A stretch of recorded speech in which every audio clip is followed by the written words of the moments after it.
On the day my grandfather died, I found an old diary. My mother laughed and said, "This is nonsense, burn it." I read one page, went quietly to the bank. And after hearing the truth there, the entire room froze. On the day my grandfather died, I didn't have time to cry. In that hospital room, where cheap prints hung on the walls and the smell of disinfectant lingered, a nurse handed me a paper envelope. Inside were his watch, a few coins, and an old diary. The cover was so worn that the title couldn't be read.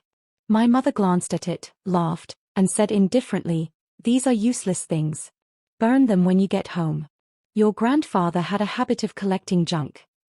I didn't reply. I just put the diary into my bag, as if I were hiding a secret rather than carrying something worthless. It was raining outside. My car's heater was broken, and only one calculation kept running through my head: rent, health insurance, the job that had ended 3 weeks earlier. Grief didn't fit into my schedule. By the time we got home, my mother and my uncle were standing in the kitchen. The coffee had gone cold, but the argument was heated. "What are we going to do about this house?" my uncle said. "It's drowning in debt. We should sell it."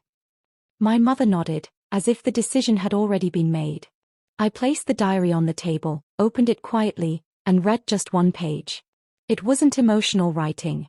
No will. No advice. Just dates, account numbers, and one sentence that lodged itself in my chest. "If you want to know the truth, don't look at the house." My hands froze. I understood immediately that this wasn't an ordinary note. The next morning, I put on the same jeans I wore to job interviews, tied my hair back simply, and went to the bank my grandfather visited every Friday. The same branch. The same lifeless carpet. The same line of people whose lives, I imagined, were just as tangled as mine. The teller smiled and asked, "How can I help you?" I slid the diary toward him. "I need information about this account. It belonged to my grandfather." He kept typing, then stopped. He called someone over. A senior officer came, her face carrying the seriousness that never brings good news. She looked at the screen, then at me.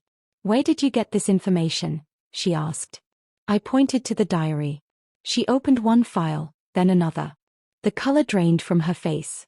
"This isn't just an account," she said. "It's a trust.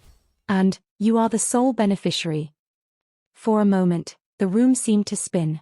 The money, that money, could change my sleepless nights, the debt collection calls, the fear that tightened every month when bills came due. But the real shock wasn't the money. It was the house.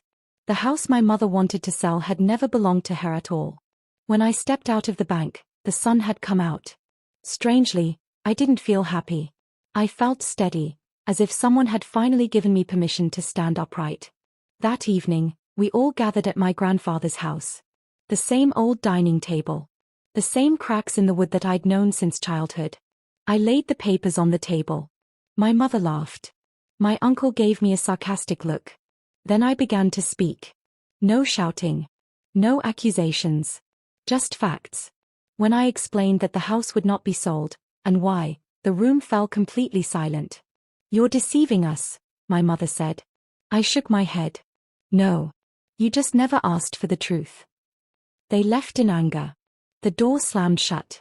I stayed seated, my hands trembling, but my heart calm. In the days that followed, I slowly took my life back. I paid off my debts. I took a simple job, not because I had to survive anymore, but because I wanted to live with intention.